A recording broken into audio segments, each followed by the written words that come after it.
Så det undret meg litt over representanten Torfinn Opheims fokus i sitt innlegg, når han bruker nesten hele innlegget på å forklare at forutsigbarhet er det viktigste for næringslivet. Det burde jo være en selvfølge. For alle som er opptatt av å utvikle norsk velferd, så er forutsigbarhet for næringslivet selvfølgelig det viktigste.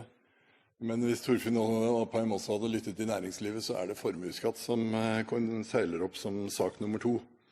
Men revidert er jo ikke noe kamp om hovedstrukturen i skattebudsjettet eller skattesystemet vårt, så Høyre tar ingen omkamp om det i revidert, som også representanten Sanner sa. Så jeg synes det hadde vært mer konstruktivt av Opheim å bruke tid på det som faktisk forundrer oss litt, og det er at man ikke er mer opptatt av å styrke BSU.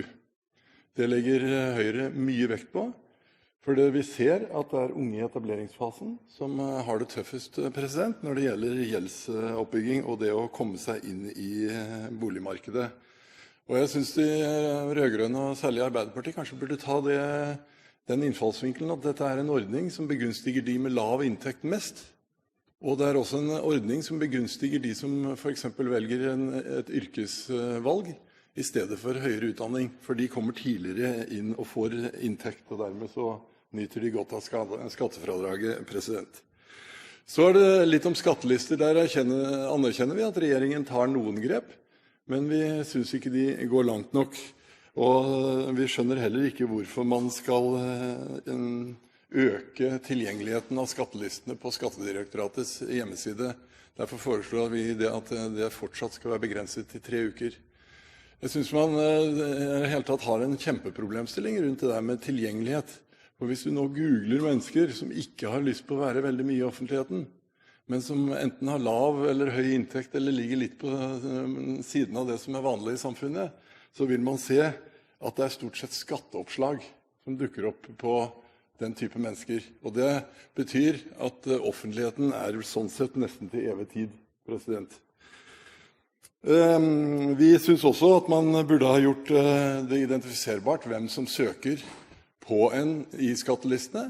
Det er ganske bekymringsfullt å høre om alle som mottar trusselbrev og den type ting i forhold med bakgrunn i skattelistene, og vi kan ikke skjønne hvorfor man ikke også bruker min ID til da å bygge opp et system der den som blir søkt på, blir varslet om at man er søkt på, og hvem som har søkt på en.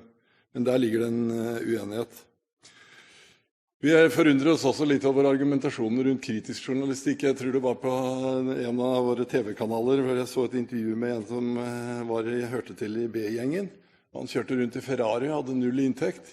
Og da svarte han, når han fikk spørsmål hvordan det var mulig, så sa han bare at han leaset bilen.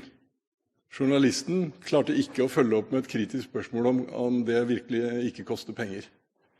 Så jeg stiller spørsmål om dette her blir brukt kritisk i det hele tatt. Høyre er opptatt av innovasjonsevnen og konkurransekraften i økonomien, i norsk økonomi. Den er helt sentral for å videreutvikle den. Derfor blir forskning og avskrivningssiden veldig sentral. På begge sider har vi forslag. SkatteFUNN bør styrkes. Og jeg må si jeg med forundring hører en forskningsminister som for det første ikke er veldig opptatt av å måle forskningsinnsatsen. Hun er særlig bekymret over å måle det opp mot BNP, fordi det svinger, sier hun. Problemet er mer at BNP vokser. Men argumentasjonen er jo ganske så underlig fra en forskningsminister. For er det på ett område hvor den samfunnsøkonomiske avkastningen er vesentlig høyere enn den bedriftsøkonomiske avkastningen, så er det på forskning. Og nettopp derfor så trenger man jo ganske sterke insentiver for at næringslivet skal komme seg opp på det forskningsnivået som vi faktisk fra samfunnets side mener man skal være på.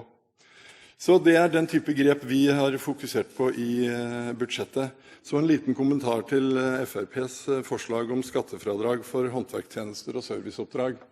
Det er riktig som saksordfører sier at der støtter vi det ikke, fordi vi ser på det som først og fremst et godt tiltak i krisetider.